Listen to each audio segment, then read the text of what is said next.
नमस्कार, मैं हूं पवन त्यागी।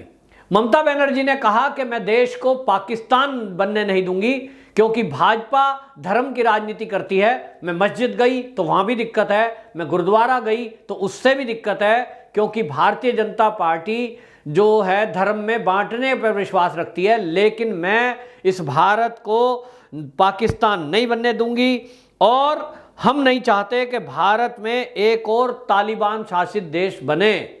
ममता बनर्जी का यह बयान जब आया है जब सीबीआई हिंसा और रेप की जांच कर रही है और आए दिन इस जांच के जब खुलासे हो रहे हैं, जो लोग पकड़े जा रहे हैं वो टीएमसी के कार्यकर्ता पकड़े जा रहे हैं। यानी ममता बनर्जी भवानीपुर का चुनाव है तो अब वो मंदिर, गुरुद्वारा सब जगह जाएगी, लेकिन शुरुआत मस्जिद से करती है। ममता बनर्जी के कार्यकर्ता चुनाव के बाद की हिंसा में पकड़े जा रहे हैं, सीबीआई गिरफ्तार कर रही है। और अभी हाल ही में शेख सुफियान नाम का व्यक्ति पकड़ा गया है। यह टीएमसी का बूथ का एजेंट बना था और इसने देवव्रत मैती की हत्या में, इसका नाम है, देवव्रत मैती को बुरी तरह पीटा गया था। बीजेपी का कार्यकर्ता था, बाद में 3 दिन बाद उसकी मृत्यु हो गई।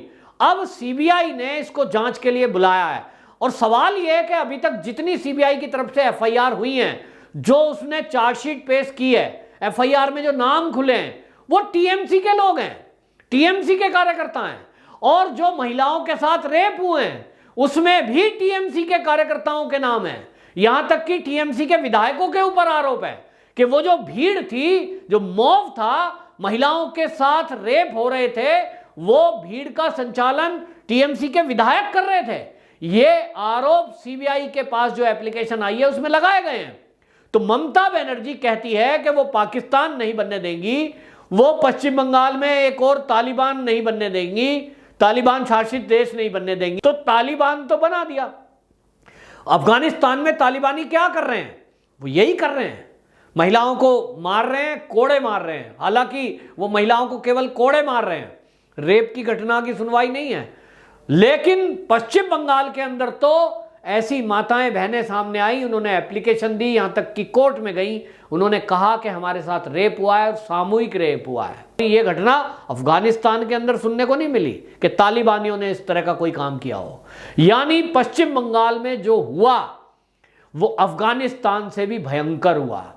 अफगानिस्तान में गोली मार दे रहे हैं वो भी गलत है, लेकिन पश्चिम बंगाल में जो हुआ, वो जो लिंचिंग हुई, जो बीजेपी के कार्यकर्ताओं को चुन चुनकर घर से निकाल कर मारा गया, उसकी जो भीड़ का संचालन है उसके किसके देखरेख में चल रहा था? वो टीएमसी के कार्यकर्ता, टीएमसी के विधायक, टीएमसी के लोग थे। और जिस तरह से ममता बनर्जी बयानबाजी कर रही है, उनका तो एक सूत्री कार्यक्रम है कि वो बांग्लादेश से जो घुसपैठ करके आए हुए लोग हैं उनके बल पर वो सत्ता में आने का सपना देखती है। एक बार फिर ये आम चुनाव में हमने देखा है कि 10 साल के अंदर पश्चिम बंगाल के लोग बताते हैं कि ये जो घुसपैठी हैं इनको किस तरह से वहां सरकारी सुविधाएं मिल रही हैं। इनके फर्जी कार्ड बनाए गए, उसके लिए ग्रुप पूरा तैयार है, उसी बेस पर इनको राशन मिल रहा है, उसी बेस पर वहां जमीन इनको मिली हुई है। कोई पुलिस इनके खिलाफ कार्रवाई नहीं करती है। और चुनाव के बाद की जो हिंसा हुई है, उस हिंसा में इन्हीं लोगों ने ग्रुप बनाकर लोगों के घरों को जलाया, लोगों के घरों को लूटा।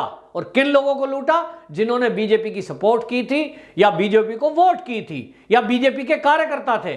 यहां तक कि टीएमसी के गुंडों ने इतनी गुंडागर्दी करी चुनाव के बाद कि बीजेपी के लोगों की जो दुकानें थी उनका बहिष्कार करने का नोटिस लगा दिया, कागज चिपका दिए, इस दुकान से सामान किसी ने खरीदा तो हम देख लेंगे। डराया धमकाया गया और एक तरह से ऐसा माहौल बना दिया कि वहां लोग घर छोड़ने को मजबूर हो गए।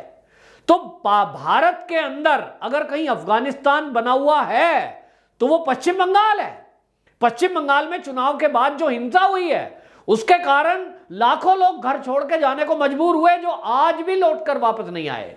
तो ममता बनर्जी के चलते उनके शासन में उन्होंने तो तालिबान राज जैसा वहां चल रहा है अफगानिस्तान में, ऐसा यहां भारत में कायम कर रखा है। आप कहते हो कानून का राज कहां है?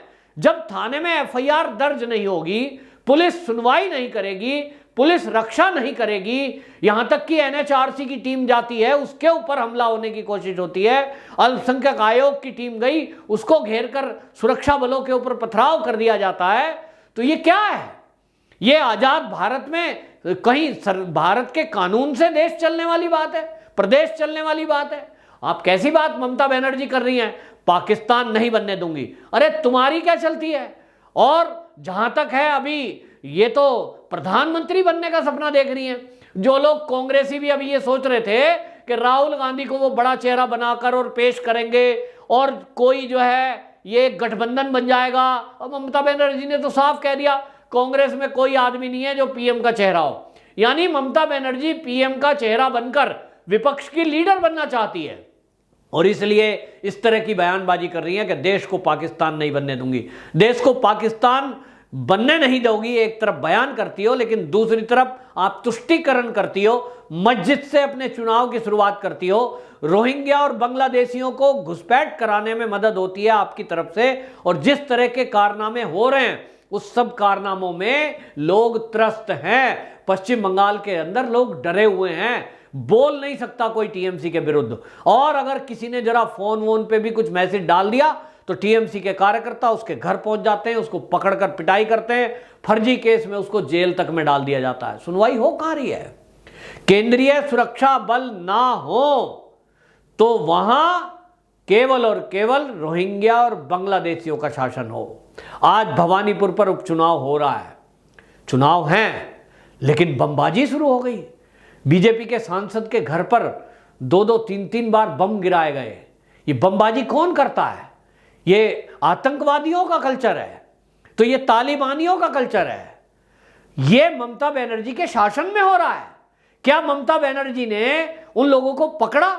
उसकी पुलिस ने पकड़ा जिन्होंने बमबाजी की थी, कि पकड़ में आए भाई जिन्होंने बम मारा था? आखिरकार वो बीजेपी के एक सांसद है, चुना हुआ प्रतिनिधि है, लेकिन आप उसको डरा रहे हो, आप वहां चुनाव में प्रचार नहीं करने दोगे। तो इसीलिए मांग की गई केंद्रीय सुरक्षा बल होंगे तो शायद निष्पक्ष चुनाव हो जाएं। फिर भी लोग ये कहते हैं साहब हम खुलकर बीजेपी के साथ आ ही नहीं सकते, क्योंकि उपचुनाव में देख लिया लोगों ने, पिछले मुख्य चुनाव में देख लिया कि जिसने भी अपनी दुकान मकान पर बीजेपी का झंडा लगाया, कोई रैली में पहुंच गया, उसको चुन चुनकर टारगेट किया गया और उसी को परेशान किया गया, मारा पीटा गया, हिंसा की गई, बच्चियों के साथ रेप हुए। ये घटना हमारे देश में केवल एक राजनीतिक पार्टी को टारगेट किया जा रहा है। ये सुनते थे हम केरल में इस तरह से राजनीतिक हत्याएं होती थी और पहले से होती आई, क्योंकि वहां कम्युनिस्ट शासन है। लेकिन ममता बनर्जी के शासन में ये माना जाता था कि ये एक महिला है, दूसरी तरफ ये एक बदलाव के नाम पे आई है कि कम्युनिस्टों ने जो किया वो टीएमसी नहीं करेगी। लेकिन पिछले 10 साल में जो देखा है पश्चिम बंगाल के लोगों ने, वो लोग कहते हैं वहां के कि हमने तो कम्युनिस्टों में और टीएमसी सरकार में कोई अंतर नहीं देखा, जैसा पहला चलता था वही अब चल रहा है। पहले भी हिंदुओं को टारगेट किया जा रहा था, आज भी किया जा रहा है। यही केरल में चलता है, जहां जहां कम्युनिस्टों की सरकार है वहां यही खेल चलता है। बेशक आज सरकारें चेंज हो गई हों, लेकिन विचारधारा वाले जो लोग हैं वो चेंज होकर के सत्ता में शामिल हो जाते हैं। तो टीएमसी में भी उसी तरह के लोग हैं। पश्चिम बंगाल के लोग बताते हैं कि जो कम्युनिस्ट लोग थे, जो माओवादी थे, उन्होंने बस नाम बदल दिया है, अब नाम हो गया है टीएमसी। तो सफेद पोश नेता बनकर के वो घूम रहे हैं, और जब वो अपनी विचारधारा तो छोड़ेंगे नहीं, और विचारधारा उनकी एक सूत्री वही है कि हिंदुओं को टारगेट करो। और इसलिए अब नया नारा दे रखा है बीजेपी को टारगेट करो, क्योंकि बीजेपी एकमात्र पार्टी है जो हिंदू की रक्षा, हिंदू संस्कृति की बात करती है। और इसीलिए हमने देखा कि भवानीपुर में ममता बनर्जी जीतने का नाम नहीं ले रही है। मतलब ममता बनर्जी की जीत की गारंटी नहीं है, वो घबराई हुई है, और इसलिए वो गुरुद्वारा जाएंगी, वो मंदिर भी जाएंगी, वो फिर से चंडी पाठ करती भी नजर आएंगी, क्योंकि उनकी नज़र 40% हिंदी भाषी वोटरों पर है, जो कि भवानीपुर में निर्णायक भूमिका में होते हैं। और इसीलिए ममता बनर्जी अब लोगों को भुलवा देना चाह रही हैं कि ये ममता बनर्जी वो वाली नहीं है जी जो चुनाव के बाद हिंसा हो रही थी, ये दूसरी है ना। लोगों को बहकने की जरूरत नहीं है, और याद रखने की जरूरत है कि चुनाव के बाद जो हिंसा हुई वो ममता बनर्जी के शपथ ग्रहण के बाद हुई है, और उसके बाद आज तक ममता बनर्जी का एक भी बयान इस तरह का नहीं आया जो हिंदू महिलाओं को राहत देने वाला हो। वो अगर ये कहती कि जिन्होंने भी महिलाओं के साथ अत्याचार किया है और रेप किए हैं, मैं उनको सजा दिलवा के रहूंगी, और एफआईआर कराती, पुलिस को निर्देश देती कि वो कोई भी हो पकड़ के अंदर करो।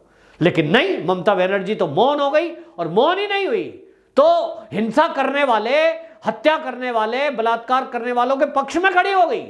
क्योंकि ये इनडायरेक्टली पक्ष लेना है कि यदि आप कह रहे हो कि कुछ हुआ ही नहीं है, यदि आप ये कह रहे हो कुछ हुआ ही नहीं है, इसका मतलब तो सारी एफआईआर झूठी है। तो एक तरह से उन अपराधियों का साथ देने का काम ममता बनर्जी ने किया। अब भवानीपुर में इसका निर्णय होगा, क्योंकि वहां जो हिंदी भाषी लोग हैं, उसके अलावा जो बांग्ला भाषी भी लोग हैं, जो महिलाएं हैं, वो इस बात को महसूस कर रही हैं कि ममता बनर्जी के हाथ में यदि सत्ता आई तो महिलाओं का क्या हाल होगा, शायद अफगानिस्तान से भी बुरा होगा। और इसीलिए सब लोग अब तय कर रहे हैं कि चुनाव के दिन ममता बनर्जी को भवानीपुर में भी सबक सिखाना है। जिस तरह से नंदीग्राम में ममता बनर्जी को हराया, इसी तरह ममता बनर्जी भवानीपुर में भी हारेंगी, इसकी पूरी संभावना बन रही है। वंदे मातरम।